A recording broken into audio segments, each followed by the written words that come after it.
12월 16일 오늘 만나 성경 말씀은 시편 145편 7절에서 9절까지의 말씀입니다. 사람들은 한량없는 주님의 은혜를 기념하면서 주님의 의를 노래할 것입니다. 주님은 은혜롭고 자비로우시며 노하기를 더디하시며 인자하심이 크시다.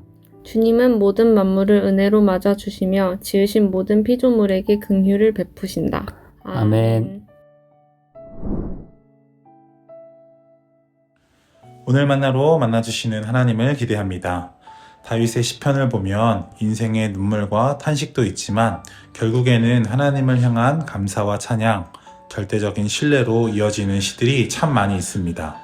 그리고 이런 시들이 하나같이 강조하는 공통된 주제가 있습니다. 바로 하나님의 성품입니다.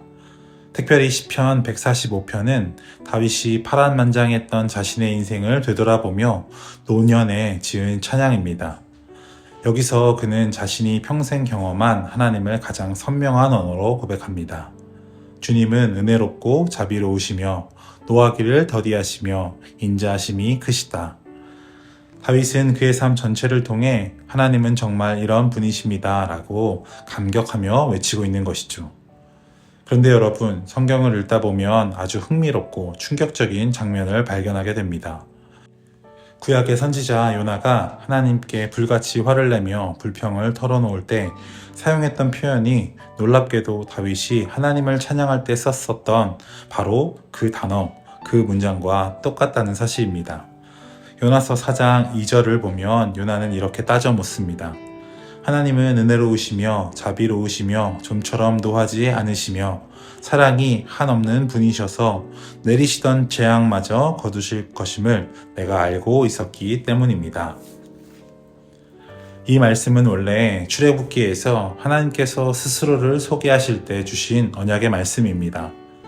다윗에게 이 말씀은 그의 삶을 붙들어준 감격의 찬송이었습니다. 그러나 요나에게 이 말씀은 하나님을 향한 분노의 이유가 되었습니다. 제가 이 성품을 알기 때문에 도망한 것이 아닙니까?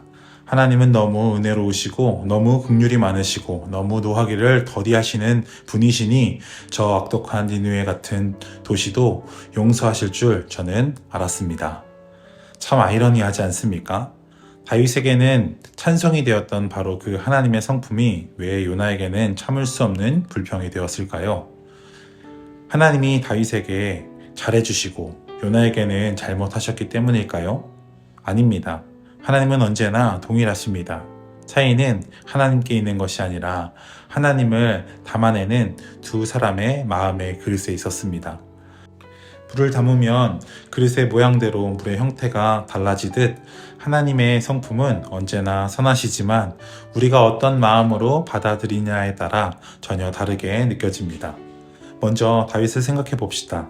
다윗이 어떻게 하나님의 자비하심과 인자하심을 그렇게 찬양할 수 있었을까요? 다윗이 철저한 죄인이었기 때문입니다. 다윗은 밧세바를 범하고 충신 우리아를 죽인 살인자였습니다. 하나님의 공의대로라면 그는 진작에 죽어 마땅한 사람이었습니다. 그런데 하나님이 노하시기를 더디하셨습니다. 은혜를 베푸셨습니다. 죽어야 할 자신이 하나님의 그 성품 덕분에 살았음을 뼈저리게 알았기에 다윗의 마음 그릇에는 겸손과 감사가 담겨 있었습니다. 그래서 하나님의 은혜가 그대로 은혜로 비친 것이지요. 반면 요나는 달랐습니다. 요나의 마음 그릇에는 자기의 의와 나만의 기준이 가득 차 있었습니다. 그는 이스라엘의 승리를 바랬고 하나님의 공의가 내가 원하는 방식대로 나타나기를 바랐습니다. 그래서 요나에게 하나님은 너무 답답한 분이었습니다. 너무 느리게 진노하시는 분, 너무 쉽게 용서하시는 분, 내 생각과 맞지 않는 분으로 느꼈을 것입니다. 하나님의 성품이 나빠진 것이 아니라 그 성품을 바라보는 요나의 마음이 뒤틀려 있었던 것이지요. 사랑하는 성도 여러분, 솔직히 우리 안에도 이런 요나의 모습이 있지는 않습니까? 하나님의 은혜가 나에게 임할 때는 할렐루야 좋으신 하나님이라고 찬양합니다. 하지만 그 은혜가 내가 싫어하는 사람, 나에게 상처 준 사람, 도저히 자격이 없어 보이는 사람에게 흘러갈 때 우리는 불편해합니다. 그 사람이 망했으면 좋겠는데 오히려 승진을 합니다. 벌을 받아야 할 것 같은데 웃고 다닙니다. 그때 우리 마음 깊은 곳에서 요나와 같은 불평이 터져 나옵니다. 하나님, 공의로우시다면서요. 왜 저 사람을 그냥 두십니까? 하나님은 너무 무르신 것 아닙니까? 하나님의 긍휼은 두터운 구름처럼 만민 위에 들이우는데 우리는 내 밭에만 비를 내려주시고 저 사람 밭에는 내리지 말게 하옵소서라고 기도하고 있는 것은 아닌지요. 여기서 우리는 중요한 영적 진실을 마주합니다. 하나님의 성품이 불편해지는 순간은 대개 내 뜻이 꺾일 때입니다. 내가 은혜가 필요한 죄인임을 잃어버리고 심판자의 자리에 앉아 있을 때 하나님의 자비로우심은 오히려 우리의 마음에 거리끼는 것이 됩니다.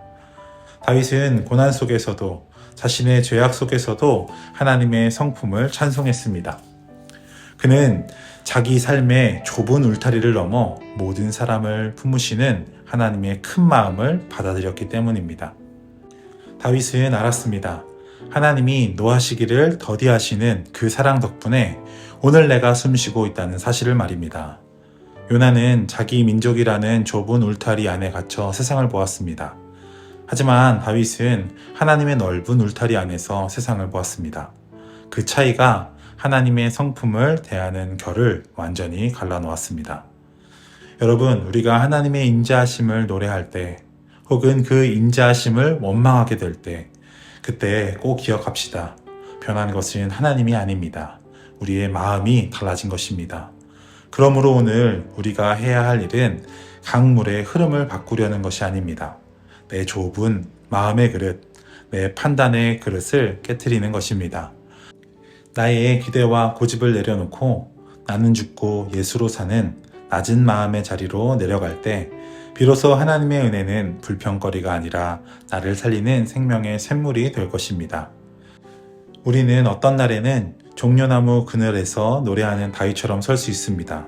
또 어떤 날은 요나처럼 삐뚤어진 박넝쿨 아래에서 투덜거리며 앉아 있을 수도 있습니다.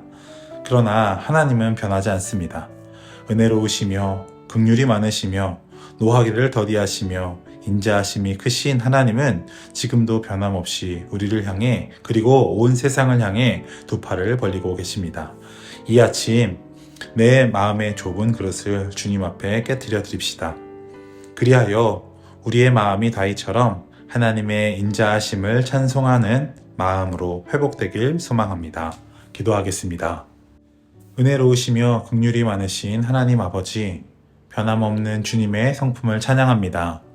나에게 향한 은혜는 감격했지만 타인을 향한 은혜는 판단했던 우리의 좁은 마음을 회개합니다. 이 시간 요나와 같은 불평을 내려놓고 다윗과 같이 주님을 찬양할 수 있도록 우리의 마음의 그릇을 넓혀 주옵소서. 주님의 인자하심이 나의 소망임을 고백하며 이 모든 것 예수님의 이름으로 기도하옵나이다. 아멘. 이제 두 가지 기도 제목으로 함께 기도합시다. 첫 번째로는 오늘 주신 말씀을 기억하며 함께 기도합시다. 언제나 선하신 하나님의 성품을 상황과 감정으로 왜곡해 바라보던 우리의 마음을 밝히 비추어 주시고 다윗처럼 주님의 인자하심을 바르게 보고 찬송하는 믿음을 허락해 주옵소서. 두 번째로는 우리나라와 북한을 위해서 함께 기도합시다. 남과 북의 지도자들과 백성의 마음을 부드럽게 하시고 대립과 두려움의 골짜기에서 벗어나 화해와 생명의 길로 나아가게 하옵소서. 이 기도 제목으로 기도하신 이후에 개인 기도 하시겠습니다.